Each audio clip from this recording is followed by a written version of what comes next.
밑밥을 심하게 깔면 안 되는데. 예. 사실은 저는 이 교회의 부목사이고요.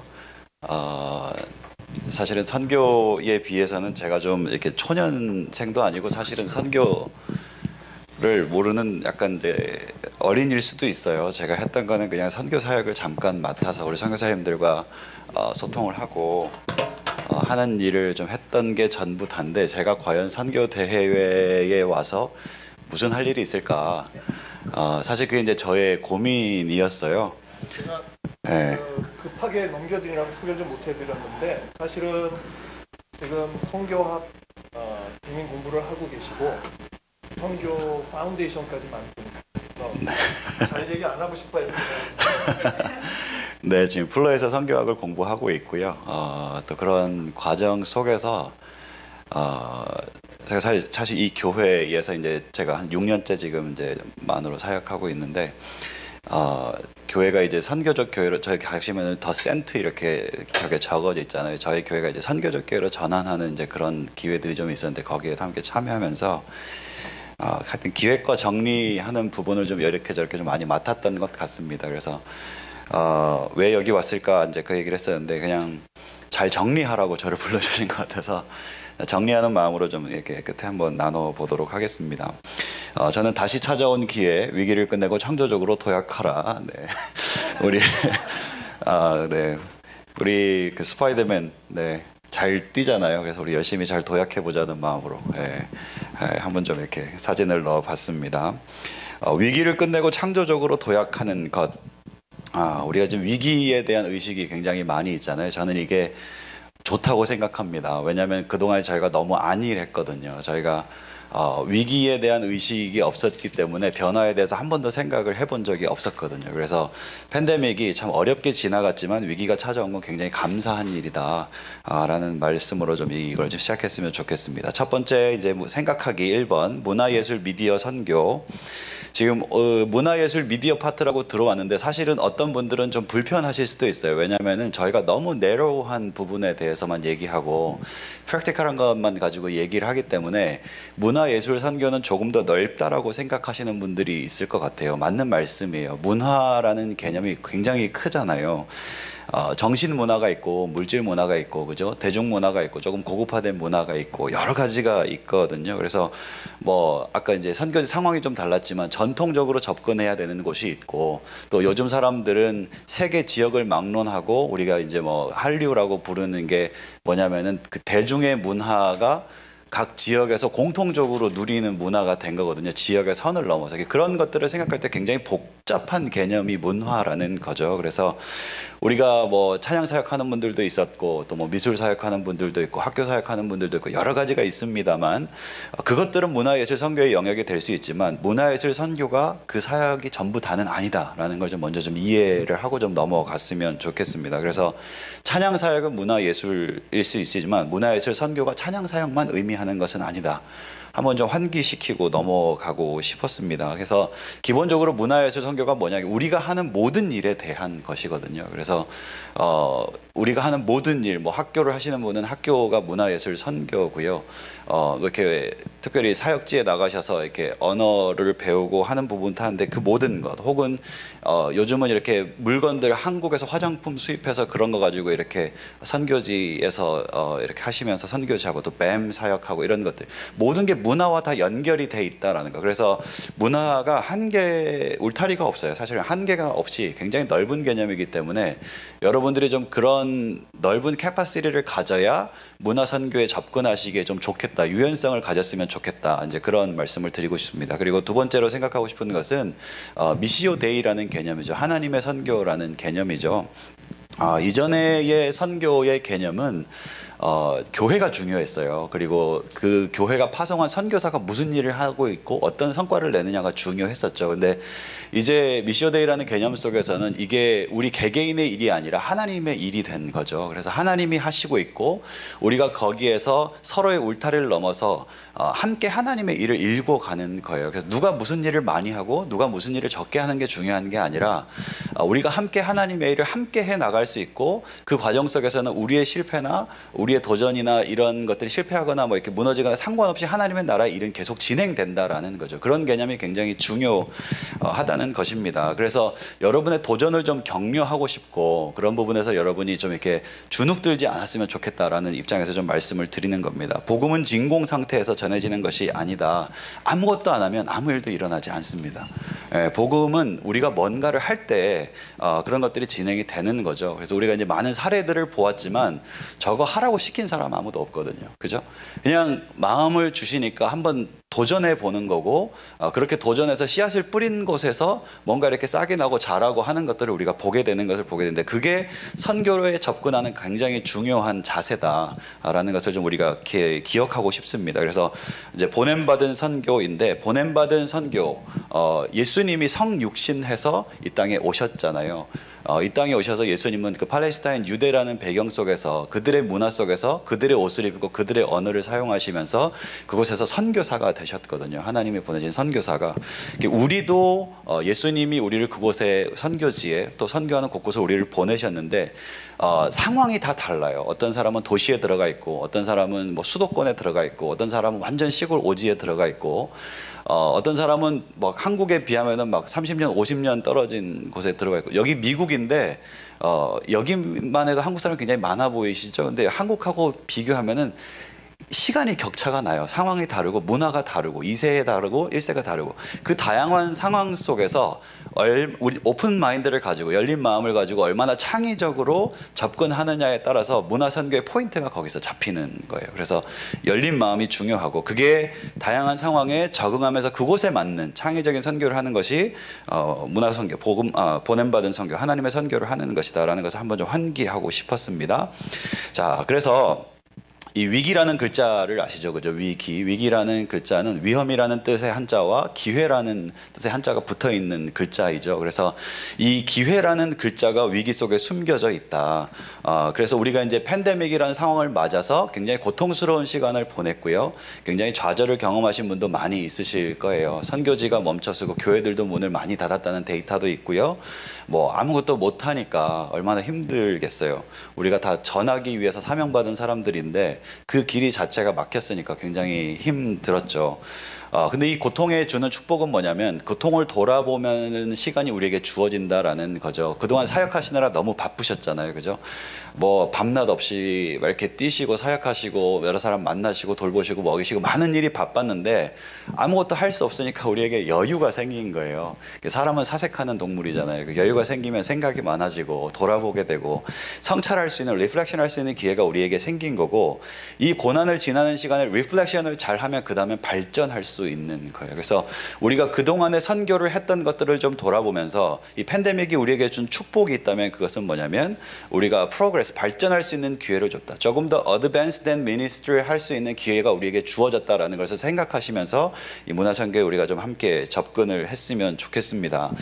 이 성찰이 선교지에만 있었던 건 아니에요. 교회에도 분명히 있었고요.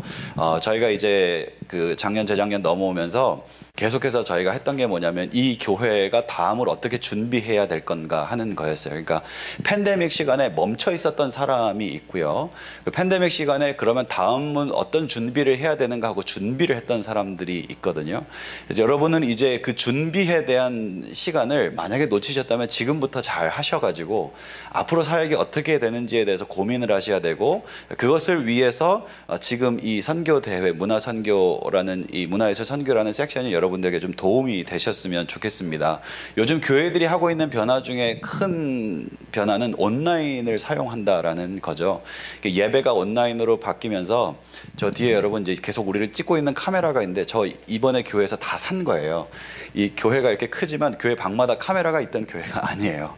근데 찍어보니까 옛날 카메라가 화질이 안 좋은 거예요. 그냥 본당에서 예배 드리고 있는 걸 잠깐 보여주는 용으로는 괜찮았는데 이게 온라인 예배용으로 가기에는 너무 성능이 모자라고 기능이 모자라는 거죠. 그런 것들을 찾아내고 이제 저기에 저런 게 필요하구나.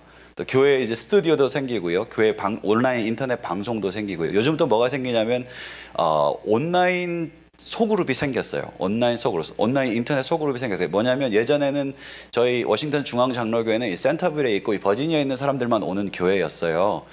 근데 온라인 예배가 되니까 어떤 현상이 발생하냐면 한국에서 저희 교회 예배를 드리는 사람이 있는 거예요.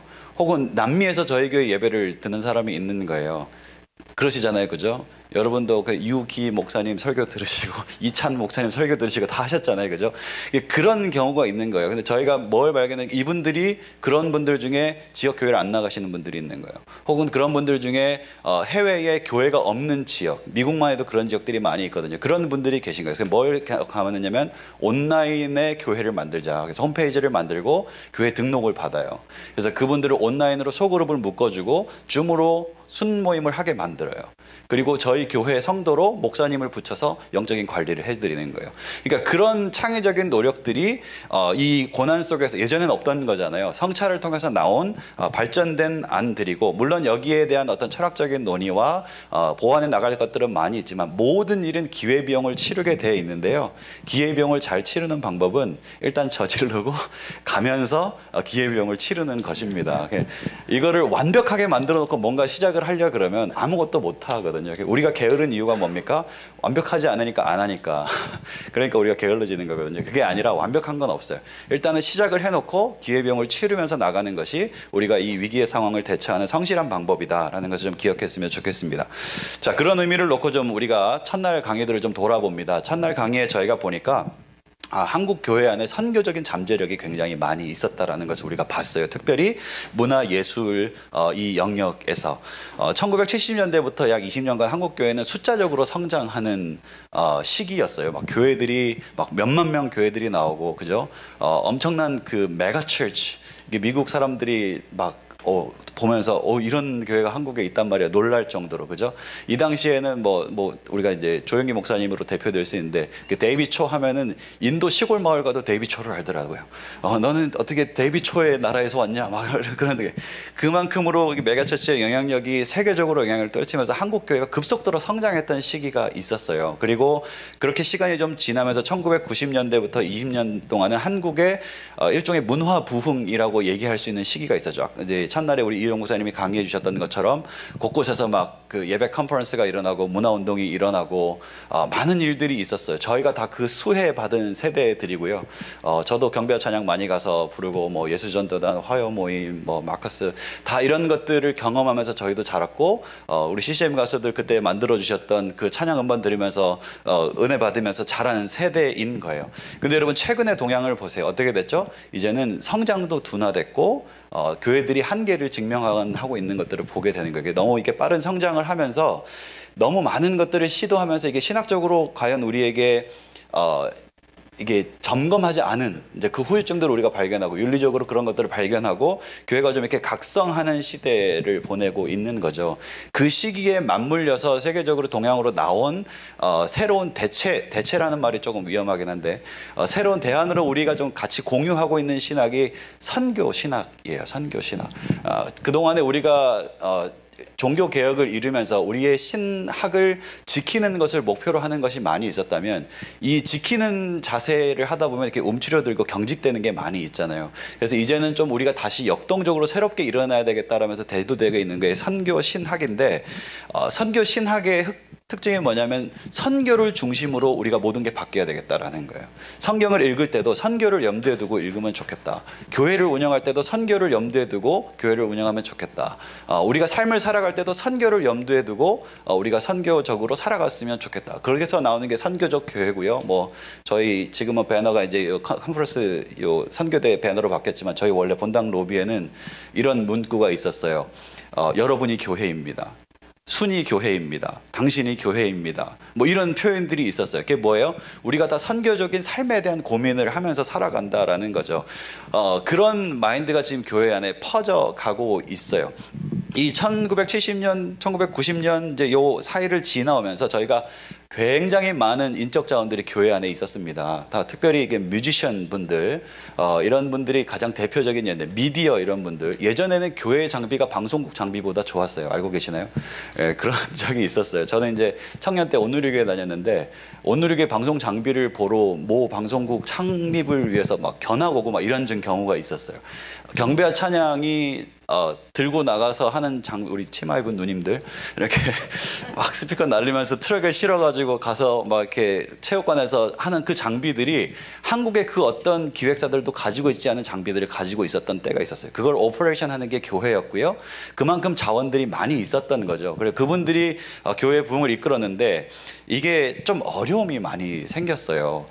그 어려움은 이제 조금 더 우리가 뒤에 가서 좀 얘기를 하겠지만, 그래서 그분들이 지금은 교회 안에 남아있지 않은 분들이 많아요. 예, 교회 안에 남아있지 않은 분들이 많고, 그분들이 지금은 교회를 쳐다보지 않는 분들도 많이 계시고요. 이게 참 아픈 얘기들이거든요. 우리가 그런 잠재력들을 놓치게 됐다라는 거죠. 그래서 저는 이거를 조금 순화해서 표현하기 스쳐간 기회들이라고 표현을 하고 싶어요. 스쳐가 버렸어요. 이걸 통해서 우리가 많은 일들을 할 수 있었는데 그냥 지나가 버린 거죠. 그때 당시를 생각해 보면 문화예술 사역자라고 하는 분들이 와서 많이 했던 것 중에 하나가 뭐 예배 세미나 뭐 이런 많은 것들이 진행이 됐었는데, 그 중에 많이 했던 것 중에 하나가 뭐냐면 문화예술 사역이 뭔가, 우리는 무슨 일을 하고 있는지 자기 존재를 증명했어야 됐어요. 이게 교회에서 인정받지 못하는 일이고, 좀 이제 우리가 좀 아까 좀 힘든 표현으로 도구라는 표현을 썼었는데, 정말 그렇게 치부를 받는 경우들이 많다 보니 우리가 하는 일이 뭔지에 대해서 그걸 증명해야 돼서, 그러면서 우리가 골든타임을 놓친 부분들이 있거든요. 교회 입장에서는 이분들의 전문성을 이해해주지 않는 거예요. 교회 사역은 요즘은 뭐 이렇게 찬양팀 하면은 뭐 페이도 주는데, 반주자 하면은 페이도 주는데, 옛날에는 교회 일은 돈 받고 하는 거 아니라고, 그죠? 밖에 나가서 일을 하고. 근데 전문성이 필요한데 그분들의 생계나 삶에 대해서는 우리가 한 번도 고민해 보지 않았던 거죠. 그리고 그분들이 가지고 있는 전문성이 어떻게 길러지고 어떻게 연마된 것인지에 대해서 교회가 신중하게 살펴보지 않았다라는 거예요. 교회 반주 쉬워 보여도 교회 반주할 수 있는 정도 피아노 치려면 최소한 10년, 20년 피아노 쳐야 치는 건데, 그런 분들을 그냥 요즘 말로 열정페이처럼 데려다가 마구 그냥 굴리고, 그리고 나서 지치면은 딴 사람 배터리 갈아 끼듯이 이렇게 갈아 끼고, 이런 일들이 교회 안에 많이 있었다라는 거죠. 그래서 그런 전문성에 대한 부족함이 있었고, 그리고 당시만 이제 해도 이제 우리가 그 전문 사역자라고 하는 개념들이 굉장히 약했기 때문에, 사역을 한 전문인들의 입장에서, 이게 이제 이분들이 사역을 한다고 할 때 뭘 준비해야 하는지에 대해서 겸비 안 된 경우가 많이 있었어요. 훈련학교가 그 이후에 많이 생겼지만, 당시에는 뭐 이렇게 영성 준비도 안 돼 있는 분들, 그렇죠? 그리고 이제 교회와 일을 할 때 기본적으로 이렇게 언행부터 이렇게 태도 준비가 안 돼 있는 그런 것들이 많이 지적이 되어 있었고, 사역자들 안에도 그런 불균형이 있었다라는 거죠. 그러면서 서로 좀 어려운 관계가 돼서, 필요할 때만 서로 만나는 관계, 서로 각자 약간 어느 정도 거리를 두고 좀 이렇게 만나는, 한쪽에서는 불만이 있고 또 반대쪽에서도 불만이 있고, 얘기하면 불편하니까 그냥 묻어두고 간. 근데 여러분, 신발끈을 풀어두고 이렇게 쭉 가면 이 긴장 상태가 계속되면 문제가 생기기 마련이거든요. 그렇게 문제가 생기면서 우리 기회들이 지나가 버린 거죠. 그래서 이 지나가 버린 기회를 뭘로 표현을 할까 하다가 신뢰가 부족했다, 서로에 대한. 그렇게 좀 표현을 하면서 좀 넘어가 보고 싶습니다. 그래서 그러면 우리는 실패해 버렸는가에 대한 질문이 우리에게 생기게 되죠. 근데 미국 속담에 이런 말이 있죠. Don't judge a book by its cover. 책 겉표지가 낡았다고 해서 책을 얕보지 말라. 책의 겉표지가 낡았다고 해서 책을 얕보지 말아라. 왜 그렇죠? 겉표지가 중요한 게 아니잖아요. 그게 어떻게 생겼느냐가 중요한 게 아니라 그 안에 뭐가 들었느냐가 중요하거든요. 저희가 조금 스쳐 지나간 어려운 시간들을 그런 시간 동안에, 오랜 시간 동안에 우리가 했지만, 정말 감사하게도 이것은 우리에게 경험으로 이제 남아서 쌓여 있다라는 거죠. 그리고 이것은 선교지로 이것을 렌즈를 옮겼을 때 우리의 경험은 굉장히 큰 자산이 돼서, 선교지에 이제 뭔가가 시작되려고 하고 일어나려고 할 때 굉장히 실패를 줄일 수 있고, 시행착오를 줄일 수 있고, 기회비용을 줄일 수 있고, 우리가 큰 일들을 해낼 수 있는 자원을 한국 교회가 가지고 있다라는 것으로 좀 이해를 하면서 넘어가면 좋겠습니다. 아까 이제 문제점에 대해서 이야기를 할 때, 세상은 변하고 있거든요. 그리고 우리가 아까 그 한국교회 찬양운동이 일어나고 막 예배운동이 일어나고 문화부흥이 일어나고 하는 시기가 굉장히 아이러니하게도 한국의 대중문화가 발전하는 시대와 딱 맞물려 있어요. 그래서 대중문화의 문예부흥이 일어날 때 한국교회는 그런 문화들을 교회 안으로 차용해 들어와서 한국 교회 안에서 부흥을 이루는 도구로 사용했던 그런 경험들이 있거든요. 그런데 문제는 뭐였냐면 그런 세상의 변화와 인식의 변화를 교회의 제도가 함께 따라가지 못했다라는 거죠. 요즘 이제 조금 안타까웠던 건 뭐냐면 세상이 더 변해가고 있는데 교회들이 이제는 이 한 번에 우리의 실패나 좌절감 같은 게 교회 안에 남아서 다시 좀 이렇게 보수적인 어떤 태도를 가지고 뭔가 이렇게 아무것도 시도하지 않고 그냥 맞추려고 하는, 그리고 교회가 점점 이렇게 젊은 세대를 잃어가면서 교회의 예배나 교회의 누려지는 문화 자체가 젊은 세대는 소수가 남았으니까 그들보다 그냥 이렇게 좀 어르신들에 다시 맞춰지려고 하는 이제 그런 모습들, 이제 이런 것들을 좀 보게 되는데 질문이죠. 인식의 속도를 따라잡는 제도는 없다. 이게 참일까요? 거짓일까요? 인식의 속도를 따라잡는 제도는 없다. 사실은 참이죠, 그죠? 사실은 참이죠. 인식의 사람들의 생각에 세상의 변화를 따라잡는 제도는 없어요. 제도는 항상 늦게 변하게 돼 있어요. 근데 이 얘기를 드리고 싶은 거예요. 인식의 속도를 따라갈 수 있는, 제도가 따라갈 수 있는 딱 한 가지 상황이 있는데 그것은 뭐냐면 우리가 지금 보고 있는 것이 맞다라는 믿음, 저들이 하고 있는 것이 맞다라는 그 믿음이 우리에게 생겼을 때 우리의 제도는 빠르게 변할 수 있다라는 거죠. 우리가 하고 있는 일에 대한 확신이 필요합니다. 서로 하고 있는 사역에 대한 믿음이 필요합니다. 문화예술 사역자들이 하고 있는 일에 대해서 교회가 신뢰해 줘야 되고요. 교회들이 그들을 돌보는 것에 대해서 문화예술 사역자들이 교회를 신뢰할 수 있는 구조가 우리 안에 생겨야 된다는 거죠. 그러면 제도가 바뀔 수 있고 우리는 조금 더 빠르게 많은 일들을 감당하면서 해 나갈 수 있다라는 것입니다.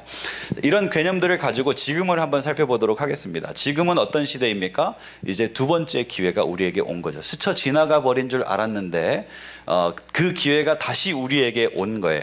몇 가지 현상들을 찾아보니까 비대면 세계로의 진입, 비대면 세계, 뭐 너무나 많이 들어서 더 이상 설명할 필요가 없죠. 사람들이 직접 만나지 않아요.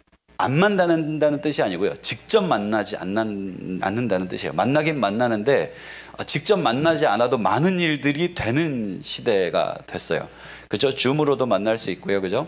뭐 이렇게 아니면 카카오톡으로 전화해가지고 저희 아버지 어머니 막 맨날 전화 안 한다고 저한테 말을 한국에 계신 부모님하고 다 할 수 있는 시대가 된 거예요. 그래서 비대면의 세계로, 옛날에는 이게 누군가 그냥 특별한 어린 아이들만 누리는 것이었는데 지금은 모든 사람이 비대면의 시대로 전에 들어갔다. 저희 지금 DC가 여기 있잖아요. 미국의 정부의 건물들이 많이 있거든요. 여러분 그분들 아직도 출근 안 해요. 근데 미국이 돌아가요. 이상하지 않아요? 그분들 아직도 출근 안 해요. 그래서 그쪽에서 델리하시는 저희 교회 집사님 장로님들 굉장히 어려운 시간을 보내고 있는데 회사로 돌아가지 않아요. 왜냐하면 보지 않아도 일이 되는 시대가 됐기 때문에 세상이 그만큼 바뀐 거거든요. 이 비대면 시기가 되니까 사람들이 뭐가 중요해요? 미디어 도구의 영향력이 굉장히 커지기 시작하는 거예요. 그리고 직접 만나진 않지만 여전히 만나고자 하는 욕구는 있는데 그것이 이제 이 미디어로 들어오는 거죠. 비대면의 도구들로 들어오는 거죠. 여러 이 도시화된 이런 환경 속에서 청소년들이 핸드폰을 하루에 몇 시간 정도 쓰시는지 아십니까?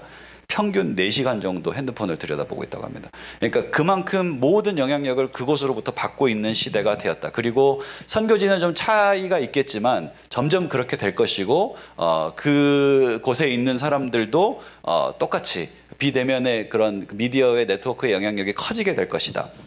두 번째 현상은 인식의 전환인데요. 이제는 옛날처럼 사역자들이 나 무슨 일 하는 사람이요, 나 문화예술 하는 사역 하는데 문화예술 사역은 뭐예요? 이러는 거 설명하는 사람이 없어졌어요. 왜냐하면 모든 사람이 이제 다 알아요. 미디어 사역, 뭐 우리 김인호 선교사님 아까 막 거점 미디어 선교센터 왜 그딴 걸 합니까? 이렇게 얘기하는 사람이 이제는 아무도 없어요. 왜냐하면은 이게 너무 필요한 사역이라는 걸 이제 알았기 때문에 뭐 갓센즈 이렇게 왜 그런 걸 만듭니까? 선교사님들 보고서 쓰기도 힘든데 그렇게 얘기하는 사람이 아무도 없다는 거예요. 이게 그게 필요한 시대가 됐다는 거 우리 모두가 설명하지 않아도 인식하는 시대가 됐다라는 거예요. 그만큼 필요가 증가했고 그리고 이제 아시는지 모르겠는데 전문인이 굉장히 많이 증가했죠. 요즘은 옛날에는 뭐 이렇게 그 미국에서 이민 와서 살면 뭐 의사 되고 변호사 되면 제일 좋다 그랬는데 요즘은 다 IT 전공자가 되려고 그래요. 예, 그래서 IT 전공자가 되려고 컴퓨터 전공자가 되려고 그러고 다 이제 그쪽이 가장 인컴도 높고 가장 수요도 많고 세상이 그렇게 변화가고 있는 게 그 안에서 전문인들이 굉장히 많이 급속도로 자라나고 있다라는 거죠. 그래서 이제 그분들이 준비가 되어 있고요. 그래서 이런 인식의 전환과 전문인들의 증가와 이런 것들이 선교 자원들이 그분들이 선교 자원이라는 걸 스스로 모를 뿐 우리가 그들을 선교 자원으로 동원할 수 있는 환경들이 지금 만들어져 가고 있다라는 것을 좀 이야기하고 싶습니다. 그리고 이제 무대가 변화됐죠. 다양한 온라인 플랫폼이 진행이 되고 있어요. 우리 갓센즈도 좋은 플랫폼이지만 이미 우리가 그런 것을 플랫폼으로 이해하기 전에 우리는 다 플랫폼을 쓰고 있었어요.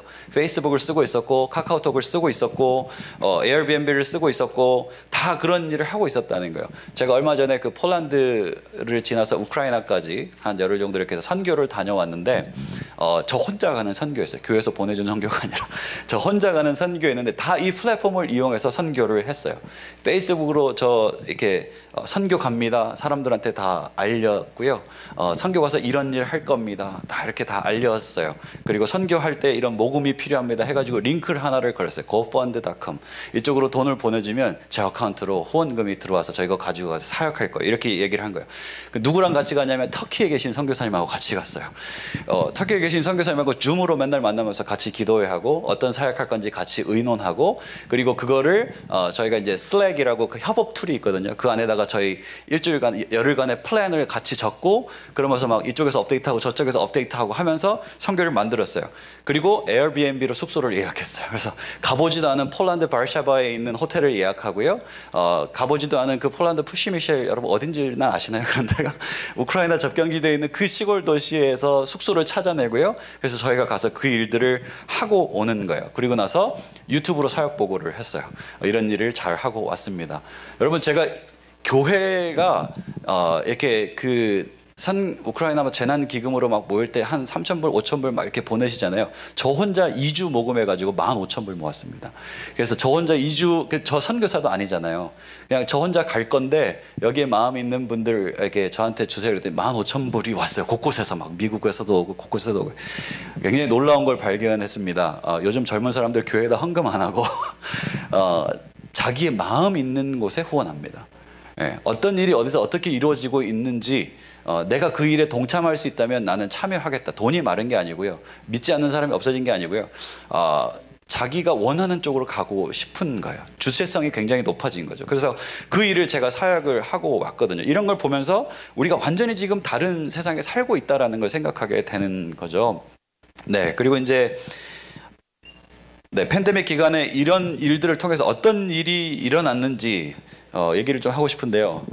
포기란 배추 셀 때나 하는 말이다.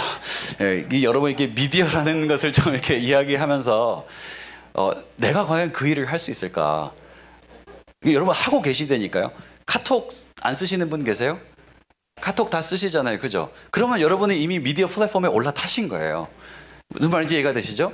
그러니까 이런 것들을 사실은 조금만 배우면 할 수 있는 거예요. 카톡을 알았으면 조금만 배우면 페이스북을 할 수 있는 거고요. 페이스북을 알았으면 조금만 더 하시면 유튜브를 할 수 있는 거고요. 유튜브를 할 수 있으면 조금만 더 하면 홈페이지도 만들고 자기 일을 다 할 수 있는 게 이게 진입 장벽이 높아 보이는데 사실은 굉장히 쉬워요. 그러니까 그게 온라인이라는 세계에 대해서 열린 마음이 없기 때문에 우리가 어렵게 느껴지는 것밖에 없거든요. 그래서 포기하지 않으면 누구나 할 수 있다. 아까 선교사님이 이거 다 우리가 할 수 있는 일입니까? 저도 할 수 있다고 생각합니다. 그렇게 믿고요. 그래서 이 일들을 가지고 어떤 일들이 일어나는가 간단하게 좀 제가 설명을 드리면 이거는 저 중동권에 있는 나라를 말씀드릴 수 없는 한 곳에서 일어난 일인데 한 선교사님이 선교를 못하니까 옛날에는 막 사람들이 신방하고 이렇게 거기는 여성 학대 뭐 이런 게 많잖아요. 그래서 그런 분들 찾아가서 구하고 이런 일을 하다가 비대면이 되면서 못 만나게 된 거예요. 아무도 신방도 못하고 막 가면은 남편 있고 막 죽인다 그러고 막 이러니까 못 만나게 되고 이분이 뭘 시작했냐면 페이스북 마켓을 시작했어요. 그래서 페이스북 마켓에다가 작은 물건들을 팔면서 그 한편에서 뭘 했냐면 상담해드립니다. 질문하면 질문 대답해드립니다. 뭐 이런 걸 시작한 거예요. 그러면서 질문을 대답하는데 아무 질문이나 올리면은 아는 거 정보 찾아다가 올려주는 일을 하신 거예요.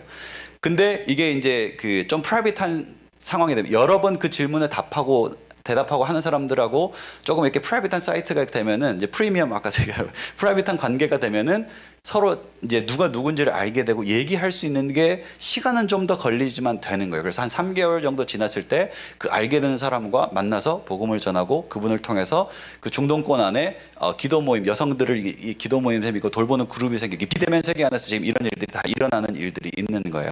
또 한쪽에 어떤 나라에서 이건 뭐 너무 많이 있는 사례죠. K-팝을 중심으로 한 뭐 이렇게 막 그 미디어 행사들이 일어나는 거예요. 우리 뭐 이렇게 여기는 한국은 아니지만 예를 들어서 뭐 필리핀이다 그러면 필리핀에 있는 학생들한테 K-팝 같이 춤춰서 영상 보내주면 컨테스트 하고 그런 걸 통해서 상 주면서 만나가지고 서로 접합점 만들고 다음 행사에 초대하면서 이제 크리스천 행사들까지 이렇게 이어져 가는 그런 일들도 일어나기 시작하고요.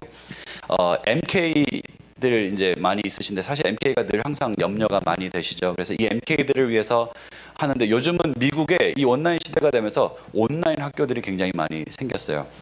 얼마 전에 TV 자주 보시는 분들 축구 선수 이동국 딸이 미국에 있는 학교 과정을 한국에서 테니스 하면서 배우고 있는 거 알고 계시죠, 그죠? 모르시나요? 네, 한국에서 테니스 선수로 이게 자라가고 있는데 한국 학교를 다니지 않고 미국 학교를 밤에 온라인으로 들어요.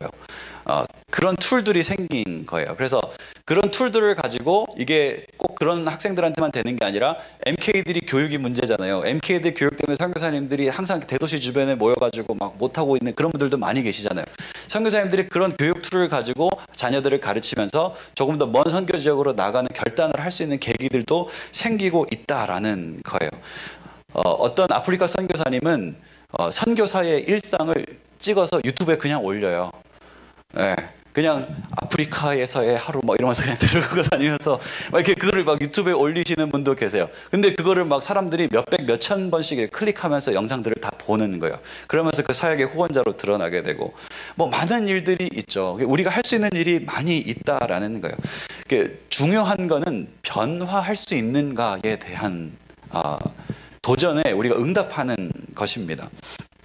변화는 유연성이 필요한데요. 유연성을 막는 것이 뭐냐면 부정적인 감정입니다. 이 부정적인 감정이라는 것은 뭐냐면 이 온라인이라는 세계가 혹은 지금이 새로 변화된 이 팬데믹 이후의 세상이 내가 적응하기에는 어려울 것이다. 내가 다가가기에는 어려울 것이다 라고 생각하는 그게 부정적인 감정이에요. 나는 못할 것이다 라고 생각하는 게 부정적인 감정이에요. 이 감정이 생기면 우리는 하기 싫어져요. 유연성이 떨어져요. 변화하지 않는 거죠. 그래서 우리는 이 부정적인 감정을 떨쳐버리고 할 수 있다는 생각이 우리에게 굉장히 중요하다라는 거죠. 그리고 나서 이제 변화하면 되는 거죠. 그리고 또 한 가지 우리의 변화를 가로막는 게 그 뭐냐면 우리가 지금 잘하고 있다라는 생각이에요. 잘하고 있다라는 생각. 잘 하셨던 것에 대해서 굉장히 감사드리고요. 앞으로 그렇게 되지 않을 것이라는 것에 대해서 조의를 표합니다. 그래서 우리가 잘하고 있는 것들이 계속 성공적이지 않을 것이다. 네. 세상은 빠르게 변하고 있고 우리의 생각보다 빠른 시간 안에 모든 것이 변할 것이다. 그래서 우리는 지금 위기의식을 가져야 된다라는 말씀을 좀 드리고 싶습니다. 그래서 세 번째 이제 도전 과제인데 도전 과제의 첫 번째는 뭐냐면 위기의식이 정말 필요합니다. 이대로는 안 되겠다라는 생각입니다. 이대로는 안 되겠다. 변해야 되겠다라는 생각. 선교사님께 먼저 도전 과제를 드립니다. 어제도 이제 누가 질문하셔서 비슷한 대답을 드렸는데 빨리 뭘 해야 될지를 결정하십시오. 뭘 해야 될지를 모르겠다고 그러고 계시지 마시고요. 뭐든지 해야 되겠다고 결정을 먼저 하세요. 그리고 나서 그것을 실행하시면 됩니다. 할렐루야. 네, 그냥 계시지만 않으면 돼요.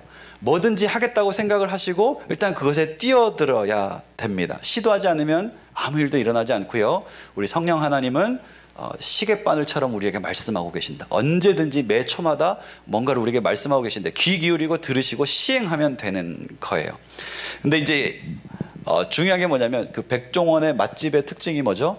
많은 요리를 하지 않는다. 그죠?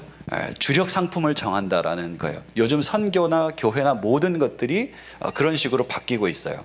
특징적인 게 필요한 거죠. 내가 하는 사역이 전통적인 선교는 뭐냐면 선교사님이 가면 교회도 잘해야 되고 목양도 잘해야 되고 설교도 잘해야 되고 찬양도 잘해야 되고 선교사님이 그냥 만능이 돼야 돼. 체력도 좋아야 돼. 아프면 안 되죠, 그죠? 막 그 모든 게 다 좋아야 됐던 시대가 있었는데 지금은 뭐예요? 동역자들이 주변에 있다라는 거예요. 아까 우리 협업 툴들을 왜 만듭니까? 플랫폼들을 왜 만듭니까? 같이 하자는 의미이거든요. 여러분 한국 사람들은 질문하지 않아요. 뭐 이렇게 막 됐다 그래 뭐 이러고 그러니까 안 됐어요. 하나도 안 돼요. 그러면 질문하고 서로 얘기하고 하면서 기회들을 발견하고 시도해 나가야 된다. 그게 이제 중요하다라는 거고요. 그 다음에 아까 이제 제가 계속해서 변화에 대한 얘기를 하고 있는데 한 가지 이번에 좀 이렇게 디스커리지 하고 싶은 부분은 뭐냐면 완전히 새로운 일을 하라는 게 아니에요. 완전히 새로운 일을 하라는 게 아닙니다. 여러분 막 지금까지 하던 거 다 때려치고 지금 내가 당장 거점 미디어 센터를 만들까 이런 일을 하라는 게 아닙니다. 여러분들은 분명히 잘 해오고 있으신 게 있거든요. 그래서 중요한 건 뭐냐면 change dynamics입니다. change dynamics. 내가 지금 해봤더니 선교사님들 경험이 많으시잖아요. 뭐 5년, 10년, 20년, 30년, 40년 그 일들을 해봤더니 내가 해온 일은 이 부분이 요만큼만 바뀌면 더 잘 되겠더라 하는 것을 찾는 거죠. change dynamics죠. 그래서 20%의 변화를 주는 겁니다. 20%의 변화를. 그것을 위해서 다른 툴들도 사용하시고 다른 사역들도 참고하시고 자기 일들을 펼쳐가시면 된다라는 것입니다. 그렇게 하면은 우리의 선교 사역이 훨씬 더 일어나게 될 것이다. 자, 이제 문화예술 미디어 전문가들에게 드립니다. 선교적인 영성이 필요합니다. 우리 선교사님들이 계신데 정말 우리가 선교적인 부르심이라는 걸 정말 우리의 모든 것을 내려놓고 하나님 나라의 일에 우리의 삶을 드리고 전 인생을 드리는 것인데 이 전문이라는 이 말이 문화예술 미디어 이게 전문이라는 이 말이 우리로 하여금 뭔가 이렇게 내려놓기를 굉장히 주저하게 만드는 경향이 좀 있는 것 같아요. 우리가 직접 선교지로 들어가려고 하는 헌신이 필요하고요. 그리고 우리가 선교지로 가지 못하더라도 선교적인 마인드로 우리의 사역을 좀 바라봐야 될 필요가 있겠다라는 좀 제안을 드리고 싶습니다. 그리고 이 전문가들은 일반 사람들과 얘기할 때 공통적으로 이렇게 마음에 느끼는 게 있는데 답답함입니다. 고구마 한 3개를 먹은 것 같은 이 꽉 막힌 느낌이 자연스럽게 듭니다. 네, 우리 컴퓨터 전문가신데 저랑 한 10분만 얘기하시면 막 답답하실 거예요. 그게 전문가와 비전문가의 차이거든요. 그래서 이 전문 사역을 선교사님들과 함께 이렇게 논의할 때 전문가들은 굉장히 인내심이 필요한 일이고 반복적으로 가르쳐야 되는 일이다. 라는 것을 이렇게 좀 말씀드리고 싶고요. 그 다음에 겸손한 접근이 필요하다. 겸손한 접근이 필요하다. 선교지와 이 로컬에 그러니까 이 모달리티와 소달리티의 시간은 다르게 갑니다. 그죠? 유지한 선교사님도 아까 지적했던 게 그거잖아요. 그 가셔가지고 아무리 막 이게 잘 만든 컨텐츠를 아무도 안 봐요. 뭐 이렇게 뭐 K-팝 이런 게 관심도 없어요. 시간이 다르게 가는 거예요. 문화가 다르게 가는 거예요. 우리 한국 교회는 축복이 뭐냐면 많은 걸 빠르게 경험했고 이미 이제 약간 뭐 이렇게 성공과 실패 어느 그 가늠의 선에서 모든 걸 평가할 수 있는 수준까지 빠르게 달려왔다는 게 우리가 가지고 있는 귀한 자산입니다. 근데 그렇기 때문에 더 좋은 걸 가지고 선교지로 가시면 안 됩니다. 선교지는 분명히 다양한 상황이라는 게 있다는 걸 생각해야 됩니다. 그리고 우리의 경험을 그 상황에 비춰서 상황에 맞는 창의적인 결과물을 만들어내야 된다라는 거. 이게 전문가들에게 좀 드리고 싶은 제안입니다. 그리고 교회에게 드리고 싶은 제안이 있습니다. 교회는 회개를 일단 좀 많이 해야 됩니다. 교회는 좀 회개가 좀 많이 필요하고요. 교회의 선교가 굉장히 경직되어 있습니다. 교회의 선교가 창의력이 굉장히 떨어집니다. 교회의 선교가 선교지를 바라볼 때 교회가 굉장히 소극적이고 선교사님들을 대할 때 매너 있고 존중하는 마음으로 대하지만 그들이 하는 일에 대해서는 패시브하게 대할 때가 굉장히 많이 있습니다. 선교에 대해서 굉장히 새로운 관점을 교회가 가져야 합니다. 이 시대에 그게 가능한 것은 아까 우리가 얘기한 그런 플랫폼 같은 것들을 통해서 소통이 굉장히 원활해졌다라는 거죠. 이제는 옆집에 전화하고 뭐 부모님 인사하듯이 이렇게 선교지와 소통할 수 있는 기회들이 우리에게 만들어졌다라는 거예요. 그래서 그런 기회들을 교회가 활용할 수 있어야 된다고 생각을 합니다. 믿음이 필요합니다. 신뢰가 필요합니다. 특별히 문화, 예술, 미디어 전문 사역자들에 대해서 교회는 그분들을 사역자로 잘 대우하지 않았어요. 어제도 우리가 이제 그런 어려운 얘기들을 조금 했지만 교회에서 문화, 예술, 미디어 사역자가 사역자로 대우받기 위해서는 목사 안수를 받아야 됩니다. 그렇죠? 근데 그러면은 그분들의 전문성이 확 떨어집니다. 왜냐하면 목사 안수를 받으면 그 다음부터 업무가 주어지는데 무슨 업무가 주어지냐면 목양을 해야 되고요, 신방을 해야 되고요. 저도 이제 팬데믹 기간 동안에 뭐 문고리 신방 해가지고 막 한 두 주인가 안에 막 400집을 방문했어야 되는데 뭐 이제 그런 일들이 주어집니다. 그게 나쁘다는 일이 아니고요. 전문 사역에 대한 이해가 굉장히 부족한 거예요. 그분들을 우리의 사역으로 초청하고 그분들을 우리의 사역으로 지원하고 하는 것들을 우리가 해 나가야 된다라는 것을 좀 말씀을 드리고 싶습니다. 처우가 개선돼야 되고요. 그분들을 훈련할 수 있는 기관들이 만들어져야 되고요. 선교지를 지원할 때 그 전문 선교를 인정하고 예를 들어서 뭐 예전에 교회만 지으라고 헌금을 보냈다면 지금은 어쨌든 컴퓨터 한 대 사셔서 우리랑 같이 줌으로라도 소통하시죠 하는 그런 시도들이 교회 안에 있어야 된다라는 거예요. 지금 저희 교회가 하고 있는 것 중에 하나가 선교 홈페이지를 만드는 거예요. 이제 우리 선교사님이 너무 이렇게 거대한 걸 만드셨지만 저희는 사실 거기까지 생각을 못하고 교회 버전으로 작게 만들고 있었는데 지금 굉장히 훌륭한 툴이 나와서 저희 교회가 없어질 것 같아요. 그래서 이렇게 되는데 그런 것들을 통해서 이렇게 서로 소통하는 것들을 강화시키면서 함께 선교해 나가는 그런 노력들이 교회 안에 필요하다라는 거예요. 이제 결론을 좀 짓도록 하겠습니다. 모두 함께 창조자 하나님의 무한한 상상력을 가지고 선교에 도전해야 한다. 우리 하나님은 어떤 하나님이십니까? Our God is so colorful. 우리 하나님은 정말 다채로우신 하나님이세요. 그래서 하나님의 선교의 영역은 우리가 생각하는 것처럼 가서 교회 짓고 교회를 채우고 막 이게 거기에 하나님의 선교가 머무르지 않는다라는 것. 하나님의 선교는 문화적으로 모든 것에 다 있다라는 것. 그래서 방법도 창의적이고 대상도 창의적이고 심지어는 요즘은 선교를 지역으로 나누지 않고 제네레이션으로 나누는 개념도 있죠. 그죠? 그래서 그런 다체적인 것으로 선교를 좀 접근해야 되겠다. 세대 교체가 필요합니다. 선교사의 세대 교체가 굉장히 어려운 이야기인데 어렵지 않게 들으셨으면 좋겠습니다. 사람도 바뀌어야 하지만 더 중요한 것은 나이를 낮추는 것이 아니라 열린 마음이 중요합니다.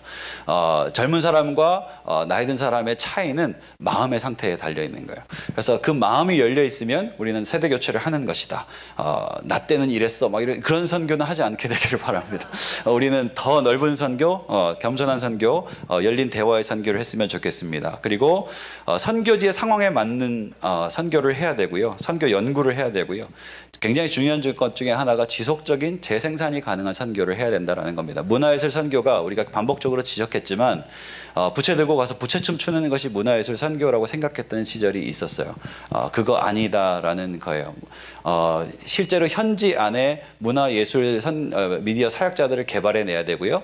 그들이 그 지역 안에서 교회를 세우고 하나님 나라의 일을 감당할 수 있도록 그분들을 전문화시켜야 되고 일으켜야 되는 일을 해야 됩니다.